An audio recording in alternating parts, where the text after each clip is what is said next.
Hey guys, welcome back to my channel mountain trader guys. और आज का topic बहुत ही ज़्यादा इंपॉर्टेंट है गाइस।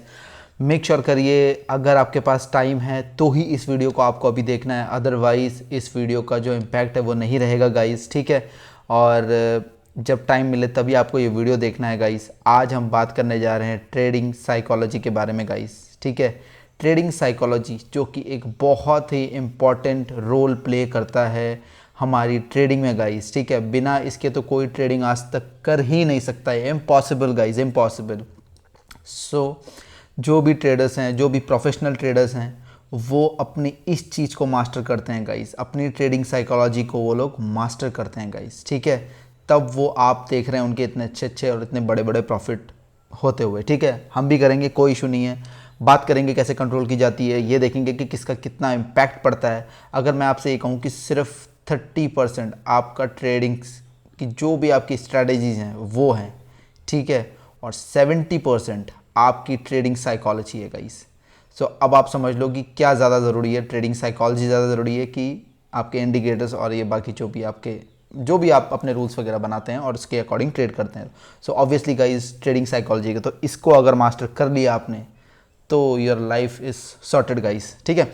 सो आज हम बात करेंगे अभी कैसा रहता है कि जब भी हम कोई ट्रेड लेते हैं, ठीक है, हमें क्या आता है, हमें फियर आता है, ठीक है गाइस। हमें फियर होता है कि यार अब ये इससे ऊपर हमने बाई चांस कोई भी प्राइस हमने देखा, लेट सपोज आपने कोई ट्रेड लिया, ठीक है, 100 रुपीज़ में। अब 100 रुपीज़ में आपने ट्रेड लिया, ठीक है। अब ये आपका ऊपर जा रहा है, ठीक है, ये 110 आके चला गया, 150 लेते हैं, थोड़ा बड़ा नंबर, ठीक है, 150 मार दिया इसने, ठीक है। अब ये नीचे आ रहा है, अब ये नीचे आ रहा है, 130 आ गया, ठीक है, समझ रहे हैं आप, 130 आ गया, 120 आ गया, ठीक है, 120 आ गया। अब आपको लगेगा यार 150 देखा था, 120 आ गया है, अब शायद ये नीचे आ जाएगा तो मेरे को यहाँ से एग्जिट कर जाना चाहिए था, ठीक है। कोई रूल्स एंड रेगुलेशन नहीं, बस आपने खाली ये नंबर्स जो आप स्क्रीन पे देख रहे हैं उसके अकॉर्डिंग आपके इमोशंस चेंज हो रहे हैं, तो आपने क्या किया, कुछ नहीं सोचा और 100 पे जैसे ही वापस आया तो आप निकल गए। लेकिन ये जस्ट 100 पे आया और वापस इसने जो हाई मारा उस दिन का वो था 250, ठीक है। क्योंकि आप बिना लॉजिक के ट्रेड कर रहे थे, आप लोगों को कुछ पता नहीं था, सारा कुछ इमोशन बेस्ड था, तो यहाँ पे आपने देखा कितना बड़ा ड्रॉबैक होता है, ठीक है। ये डर होता है गाइस, जब आप एक्चुअल में ट्रेड करेंगे तब आपको ये चीज़ समझ में आएगी जो मैं बोल रहा हूँ, ये फियर किस तरह से काम करता है, ठीक है। कोई भी चीज़ अगर हमने ऊपर जाते हुए देखी है, ठीक है, अगर वही चीज़ सीधे नीचे आ रही है तो उस टाइम हमारे मन में अजीब सा हो जाता है कि यार उस टाइम बहुत सारी चीज़ें चलने लग जाती हैं। उस टाइम ये लगने लग जाता है 150 आ जाए किसी भी तरह, या तो ये हो सकता है सिनेरियो कि वापस 150 आ जाए तो मैं निकाल दूंगा, या ये रहेगा कि नहीं 100 कोई बात नहीं, 100 से अब 100 तक तो आ ही चुका है, कोई बात नहीं 10-20 पॉइंट्स का और ले सकता हूँ। तो फिर आप देखेंगे कि वो 80 आ गया है, फिर आप देखेंगे वो 60 आ गया है, और फिर आप देखेंगे कि उसने आपको माइनस में जहाँ मतलब आपका कहीं पे प्रॉफिट हो रहा था और सेम ट्रेड पे आपका लॉस हो गया। क्यों? क्योंकि आपके गाइस जो ये अपना फियर है, ग्रीड है, एंगर है, इम्पेशंसनेस जो रहती है, ये सब कहीं ना कहीं मतलब साइकोलॉजी का एक पार्ट है गाइस, और इसी को मास्टर करने की हम लोग आज बात कर रहे हैं। और ये मास्टर करें तो करें कैसे गाइस? हम इसको करने का सिर्फ एक ही तरीका है गाइस कि हमारी जो भी ट्रेडिंग होनी चाहिए वो रूल बेस्ड ट्रेडिंग होनी चाहिए गाइस। रूल बेस्ड ट्रेडिंग अगर हमारी होगी तो हम स्लोली एंड ग्रेजुअली मास्टर कर पाएंगे इसको चीज़ को, ठीक है। ये नहीं होता कि मैं यहाँ पे 4 पॉइंट बता दूँ और आप भी वो 4 पॉइंट पढ़ लें और आपकी एकदम से मतलब कल से ही आपको असर दिखेगा, ऐसा बिल्कुल भी नहीं होगा गाइस, ठीक है। स्लोली एंड ग्रेजुअली, तभी मैंने मेंशन किया है, धीरे धीरे आपको मास्टर करना है। अगर मैं ट्रेडिंग में सिर्फ आपको एक बात बोलूँ और यहाँ पर अगर मैं समराइज करना चाहूँ तो ट्रेडिंग और कुछ नहीं है। ट्रेडिंग सिर्फ आपको अपनी पर्सनैलिटी को जानना है, बस। अगर आपने अपनी पर्सनालिटी समझ ली कि किस टाइप के पर्सन हैं आप, ठीक है, कैसा आपका बिहेवियर है, और बस फिर समझ लो आपने ये वाला जंग पूरी कर ली अपनी जो ट्रेडिंग साइकोलॉजी के बारे में बात कर रहे हैं, ठीक है। सो हम लोग अब इसको रूल्स के अगेंस्ट में इसको बांधने की कोशिश करेंगे ताकि हम लोग डेविएट ना हों अपने डायरेक्शन से, और हम धीरे धीरे एक प्रोफेशनल ट्रेडर बन पाएगा इस, ठीक है, हम बन पाएँ एक प्रोफेशनल ट्रेडर। और इसी के लिए शायद सब लोग ट्रेडिंग करते हैं गाइस, ठीक है, और इसी के लिए करनी भी चाहिए। एम हमारा यही होना चाहिए, ये कोई सट्टा वट्टा नहीं है guys, to be very frank. और जो जिस तरह से इसको लेगा उसी तरह से उसको रिवॉर्ड करेगा गाइस, ठीक है। ये एक प्रोबेबिलिटी का सब कुछ गेम है guys, stock market runs on probability guys, ठीक है। सो अगर आप प्रोबेबिलिटी अच्छी है आपकी तो definitely you gonna make crazy money in this market guys, crazy money.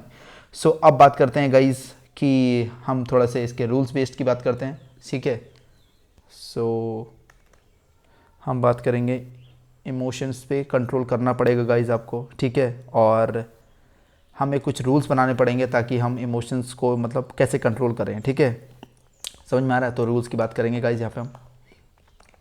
आपको कोई भी अगर आपने ट्रेड लेना है तो लॉजिक होना चाहिए उसके पीछे guys, logic should be there guys. अगर कोई भी ट्रेड में आपके लॉजिक नहीं है तो कोई फ़ायदा नहीं उस ट्रेड को लेने का गाइस, ठीक है। और हमें टिप्स पे तो बिल्कुल ट्रेड नहीं करना है गाइस, हमको इंडिपेंडेंट ट्रेडर बनना है गाइस, ठीक है। हमें किसी के ऊपर डिपेंड नहीं होना है, ठीक है। तो लॉजिक रखें आप अपनी ट्रेड पे, पहली बात ये हो गई। दूसरी बात हो गई आपकी रिस्क रिवॉर्ड आपका पहले ही पता होना चाहिए आपको ट्रेड लेने से पहले। ये नहीं कि ट्रेड के अंदर घुसने के बाद आप उसका लॉजिक ढूंढ रहे हैं और रिस्क रिवॉर्ड ढूंढ रहे हैं, ऐसा नहीं चलेगा। ट्रेड रिस्क एंड रिवॉर्ड से मतलब आपका टारगेट और स्टॉप लॉस से है, ठीक है गाइस। यहाँ पे टारगेट एंड स्टॉप लॉस, तो टारगेट एंड स्टॉप लॉस से है, ठीक है। और अब हम बात करते हैं कि क्या नाम है, जैसे बाई चांस अभी आप समझो कि कभी भी आपको लॉस होता है, ठीक है, या हम लोगों को लॉस होता है किसी भी ट्रेड में, हम लोगों को हो जाता है लॉस, ठीक है। तो हम क्या करते हैं, इसको यहीं पे छोड़ देते हैं। हम क्या करते हैं, हमें किसी भी ट्रेड पे लॉस होता है, लेट सपोज मेरे को इस ट्रेड पे 5000 का लॉस हो गया। हम जो नेक्स्ट ट्रेड लेते हैं वो ये सोचते हैं कि ये 5000 को कवर करना है, बस ये 5000 मेरा इक्वल भी आ जाएगा ना तो मैं एग्जिट मार दूंगा। अब जब पीछे हमारा लॉजिक ही ये लॉस को कवर करने का है गाइस, तो हमने मतलब एक ऑलरेडी अपने दिमाग को इंडिकेशन दे दी है कि बस हमें ये लेवल क्रैक करना है, ठीक है। हमें पता ही नहीं कि हम मतलब ट्रेड को ये डिसाइड नहीं करने दे रहे हैं कि let trade decide, let the trade decide guys, कि let the stock decide, let the market decide कि कहाँ पे मतलब हमारा ये स्टॉक कितनी कैपेबिलिटी रखता है, कितना ऊपर जाता है। बाई चांस आप 5000 सोच के बैठे हो ये और ये उसी दिन आपको 50,000 देने की सोच रहा हो जो भी आपने पर्टिकुलर ट्रेड लिया है, लेकिन जस्ट बिकॉज वो पीछे मेरा लॉस हो गया उसको कवर करना है, पीछे मेरा लॉस हो गया उसको कवर करना है, उसके बिहाफ पे आपने ट्रेड लिया है, तो ऐसा आपको नहीं करना है गाइस, ठीक है। आपको पीछे पुराने लॉस के बेस पे आपको कोई भी नया ट्रेड नहीं करना है गाइस। सो ये रही बातें, ठीक है, इसको हटा देते हैं यहाँ से। सो अब उसके बाद आता है गाइस हमारे पास फोमो, ठीक है। फोमो में फियर ऑफ मिसिंग आउट। बस आपने देखा कि आपने जब देखा कि स्टॉक बढ़ रहा था, जैसे लेट सपोज कोई स्टॉक था उसका प्राइस 500 था और आपने जब देखा तो देखा अरे यार ये 510 आ गया एकदम से, तो बस ये स्टॉक मेरा पैसा बनाएगा और यहाँ से मैं करोड़पति बनूंगा। ऐसा नहीं होता। जिस मोमेंट में आपने देखा है, आप तो रैंडमली देखते हुए आ रहे हैं। आपने क्या किया, जैसे मैंने अभी निफ्टी पे हूँ, मैं स्क्रॉल करूंगा अदानी पे पहुंच गया, ठीक है, फिर अदानी से अपोलो में पहुंच गया, उस टाइम मैं देखूंगा अरे अपोलो में मूवमेंट हो रहा है तो मैं अपोलो में घुसने की करूंगा। मैं ये नहीं देखूंगा कि वो मूव कहाँ से स्टार्ट हुआ है गाइस, ठीक है, और ये देखना बहुत ज़रूरी है। तो इसलिए बोलते हैं कि do not trade in FOMO guys, ठीक है। हटा दो ये फोमो शब्द को अपने डिक्शनरी से गाइस, ठीक है। पेशेंटली ट्रेड करो, let the trade comes to you, ठीक है। और उसके बाद हम अपनी निफ्टी कर लेते हैं। और उसके बाद हम लोगों को ये डिसाइड करना पड़ेगा कि हमारे लिए ओवर ट्रेडिंग क्या है गाइस। ऑलरेडी वीडियो बना हुआ है, वीडियो नहीं देखा जाके प्लीज़ चेकआउट करिए, ठीक है। ओवर ट्रेडिंग बहुत ही अच्छे कॉन्सेप्ट मैंने बताए हैं, उसके अंदर बहुत हेल्प मिलेगी आपको। ओवर ट्रेडिंग ये हमें डिसाइड करना पड़ेगा गाइस आपको कि आपके लिए ओवर ट्रेडिंग क्या है, ये आप डिसाइड करेंगे, ठीक है। तो आपको हेल्प मिलेगी गाइस। ये नहीं कि रैंडम बस 4 ट्रेड ले लिए आज, उसके बाद कोई दिक्कत नहीं, एक और दिख रहा है 5 ले लेते हैं यार, एक और दिख गया यार 6 ले लेते हैं, क्या दिक्कत है, हाँ। ऐसे ट्रेड नहीं करना है।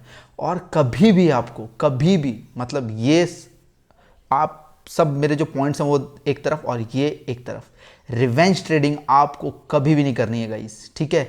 रिवेंज ट्रेडिंग आपको कभी भी नहीं करनी है, ये आपको बर्बाद करके रख देगा। I am telling you guys, ये आपको बर्बाद करके रख देगा कि बस पुराना मेरे को लॉस हो गया उसको कवर करता हूँ, पुराने मेरे पास इतना था, कल मुझे 10,000 का लॉस हुआ था, आज मैं 10,000 निकलूंगा। इसमें नहीं करना है गाइस, ठीक है। रूल बेस्ड ट्रेडिंग करनी है आपको, रूल बेस्ड गाइस, ठीक है। हमें एक प्रोफेशनल ट्रेडर बनना है और जो भी पैसा हम लेके आते हैं वो लोन का नहीं होना चाहिए इसके अंदर, पहली बात, ठीक है। या हमने किसी से बोरो नहीं किया होना चाहिए, हमारा खुद का पैसा होना चाहिए और वो पैसा वो होना चाहिए जिसको हम ईजिली बोलें अगर वो हमारे पास से चला भी जाए तो हमें उसका कोई असर ना पड़े गाइस, ठीक है गाइस।